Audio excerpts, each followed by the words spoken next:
Ice cream கிடைக்க jigarthanda. Okay, thanks. Ice cream கிடைக்கிறதா இத்தனை வகை இருக்குது. நம்ம என்ன வேணாலும் வாங்கிக்கலாம். வரேன்பா. எது எடுத்தாலும் 90 ரூபாய். சூப்பர். கொஞ்சம் வழி விடுவோம். என்னம்மா, என்ன ஐஸ்கிரீம் சொல்லு பாப்பா? உங்களுக்கு என்ன ஐஸ்கிரீம் சொல்லிடு. சாக்லேட். தம்பி உனக்கு அதே தானே? உங்கள் அப்பா அம்மாவும் வேறு இதில் விளையாட போயிருக்காங்க. எனக்கு ஜிகர்தண்டா. நிலையில் உட்காருமா. அங்கே போங்க, காலியாக இருக்குது. ஓ தம்பி, அவங்க விளையாட போயிருக்காங்க. அது அங்கே காலியாக இருக்குவாங்க. இது வெயில் அடிக்குதுவா? அங்கே கூட அங்கே போரு, அங்கே ஒன்று இருக்கும்.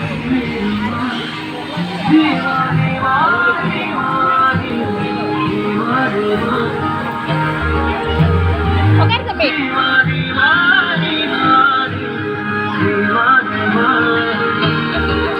அவங்க 2 பேரும் வேற இடத்துல விளையாட போயிருக்காங்க. அப்படியே என்னை கூட்டிகிட்டு வந்து நைஸாக வாங்கி